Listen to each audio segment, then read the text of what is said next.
What's up, y'all? Within today's video, we're going to be talking about Tati Westbrook. I feel like it's been a hot minute since we talked about Tati, and I really do feel like since she has been back on YouTube now, I feel like she stays in her lane. She lays low. She's not really friends with any big influencers like she was before, like Manny MUA and Laura Lee and James Charles and Jeffree Star. And I feel like since she's distanced herself from all those people, I feel like she just kind of is doing her own thing.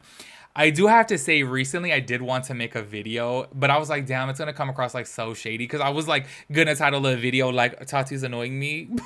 I know it sounds so damn rude, because I really do like her. You guys know I've said before, I feel like when it comes down to her reviews, I feel like she's genuine. Even when she does a sponsorship, I feel like it's genuine. I feel like she really likes the product. I feel like she knows what she's talking about. She reviews so many products, so I do trust her input.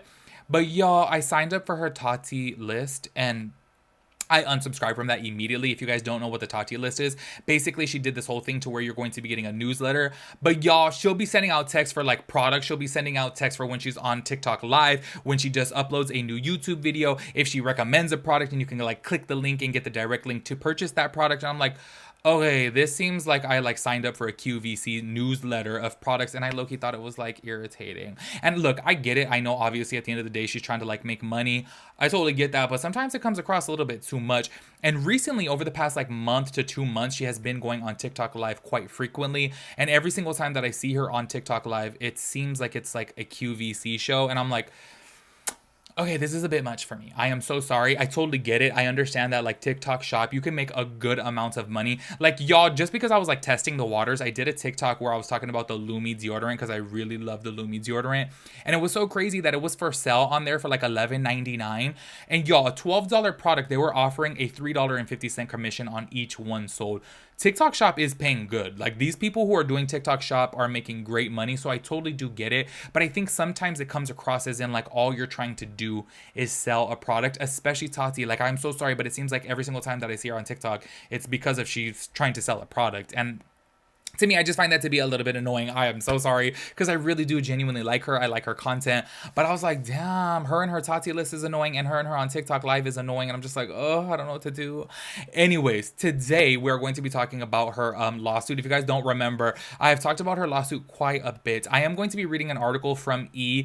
And I've probably read this article probably 2 times on this channel, but just in case you guys don't remember, and I'm gonna be so real with you guys, I feel like every single 6 months I forget about this lawsuit, because obviously it happened so long ago now. I want to say it's been 5 years in the making that she hasn't been able to make anything from Tati Beauty, and now it seems like she's actually giving up Halo Beauty too. I will play a clip from her newest video within today's video, so that way you guys can hear for some context, but I am going to read the article first, because I feel like, you guys need to know the backstory in case you guys don't remember, because y'all, if your guys' memory is like mine, I just feel like this has been happening way too damn long. So let me get a drink of water, and then let's get into it. Also, letting you guys know before we get into this article, it is actually really, really long, but I'm only going to be reading half of it, because I feel like the second half of it is talking about her and her relationship and falling out with James Charles, and going into the whole Bye Sisters video, which, by the way, I was thinking about this the other day. I feel like the Bye Sisters video should have stayed up on the internet, because that video to me is low-key kind of iconic. And I feel like if they ever did a history lesson on social media and YouTube, I feel like that video would have been down in the history books. And I don't know, I just feel like it was kind of iconic. In my personal opinion, if I were her, I would have left it up. I totally understand why she took it down, because clearly it was causing so much discourse online. But it was kind of iconic, y'all. Looking back on things, though, I feel like it is kind of a trip that she considered James Charles to be a friend, because I'm like, girl, you're 20 years older than him, which, that's a little bit weird, in my personal opinion. But in my personal opinion, I don't feel like they were actually friends in her eyes. I feel like they were not business partners, but co-workers. Do you know what I mean? Oh, let's help each other out. You have millions of followers, I have millions of followers, let's just collab. I think that's kind of how their relationship was, but clearly it went a little past that, because James Charles was at her birthday dinner. And if you guys remember what happened at that birthday dinner, talking about cock and balls. Oh my gosh, I can't with that video. Anyways, this is what it says right here. YouTuber Tati Westbrook is accused of fraud in lawsuit filed by her business partner. YouTuber Tati Westbrook and her husband James Westbrook are being sued by their business partner for alleged fraudulence. Oh my gosh. According to court documents obtained by E! News, the YouTuber star, oh my gosh, the YouTube star, my mouth is so dry right now, and I just drank all my water, and her husband James Westbrook are being sued by former business partner Clark Swanson for breach of contract, gross negligence, and and fraudulent inducement, I guess, as it relates to Tati's vitamin line, Halo Beauty, which, by the way, we're going to jump into, but just a little spoiler alert here, she actually is like fully giving up Halo Beauty, letting you guys know. The lawsuit states that Swanson agreed to owning 50% of the nutritional supplements company, with Tati and James owning the other half. However, Swanson alleges that just prior to officially launching Halo Beauty in 2018, James and Tati came to him and offered with an offer, give him 2/3 of the business, and in exchange, the Westbrooks would commit to use Halo Beauty as Miss Westbrook's umbrella brand for all her beauty launches, cosmetics, skincare, fragrance, all of Tati Westbrook's beauty products. Mr. Swanson agreed to these terms. Now, this is another thing too that was a little bit confusing at first, because I was so confused why this would even be on her radar. But in my personal opinion, it kind of seemed like it was true, because I feel like obviously things have been in litigation for so long. But in Tati's eyes, I don't understand why she would go to this business partner of hers and say, okay, you're going to have 50% of Halo Beauty, but then also I'm down to do a business deal with you to go 50% on everything else. To me, that's kind of crazy. I feel like if you're just going to be business partners with one, then it's kind of like you can grow from there and branch out to be your own. And I wouldn't give up 50%. And obviously things have had to have had some type of proof for them to be in litigation this long, and then now she's officially like giving up Halo Beauty, and then she's just going to be focusing on Tati Beauty. So I'm just kind of like, yo, I think that low-key there was some truth to that, in my personal opinion. Obviously I don't know what happened in court and whatnot, but it just really did seem like she did kind of give him empty promises. But I think that's kind of a dumb move, because I feel like if I ever went the route to have a business partner with somebody, I would be like, we're going to work on this brand and this brand only. And then if I branch out and do my own thing, I'm doing my own thing. Obviously, it'll be more lucrative that way, you know? Anyways, Swanson further alleges that Tati promised her star power would result in sales, describing how Miss Westbrooks claimed that the product did not matter. She could sell a shit product to her loyal followers. I remember that had came out, which... Ooh, I'm so sorry. I always wondered if there's truth to that. When she supposedly had said that she could sell shit products to her followers, I was like, ooh, girl, is that true? But then also, it could have just been a jab from him to make her look bad. We really don't know. Additionally, Swanson claims that Tati assured him that fellow YouTube personalities like Jeffree Star, Manny MUA, James Charles, and Laura Lee would endorse the product, claiming they turned down lucrative advertising deals with rival competitor Sugar Bear Hair out of loyalty to her. And I do want to go ahead and say this, y'all. That whole Bi Sisters video, in my personal opinion, it low-key was just because James Charles did accept that Sugar Bear Hair brand deal while he was at Coachella, if you guys don't remember. And low-key, I felt like she just went way too hard on that situation, because it seems like she dealt with all these, like, you know, things behind closed doors with James Charles, and as soon as he did her wrong, then she came forward and put all the business out there. But it's like, girl, how come you didn't put that business out there? Like, the timing of everything really did seem very suspicious, that he did this brand deal with one of her competitors, and then all of a sudden you're making a video about him.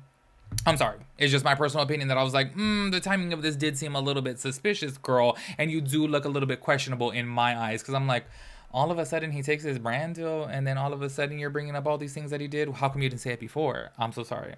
Anyways, the document notes that her promises of endorsements soared in 2019. Miss Westbrook's claim to influence was undercut when James Charles endorsed Sugar Bear Hair in April 2020, or in April 22nd, 2019. And then also with his little swipe up Instagram story, it says in there too. But then that's when, oh my gosh, I didn't know it was that close in date. Look, y'all, he came out with his endorsement to Sugar Bear Hair April 22nd of 2019. She made her Bi Sisters video on May 10th of 2019. I'm so sorry, but to me, that's just kind of like, okay, as soon as, obviously, look, I get it.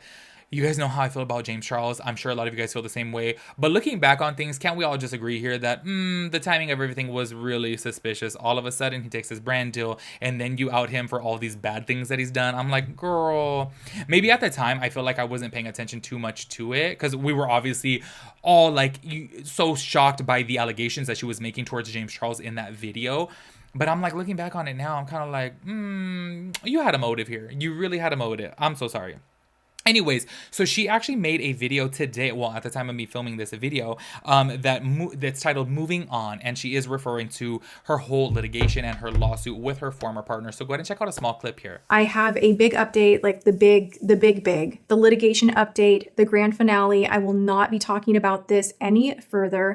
I wanted to share with you guys that it's settled. A lot of you guys wanted to know when trial was happening. You know, August was the month, so it was coming in hot. It is not happening because we ended up getting on the phone hammering things out without lawyers, and we are at peace with it. I will be moving on from Halo Beauty, as will James. And the good thing is I can now focus my energy on relaunching my makeup brand. With that being said, I have the utmost confidence in the Halo Beauty brand, and I wish it continued success. So as you guys can see from right there, she is letting go fully of Halo Beauty so that way she can focus on Tati Beauty.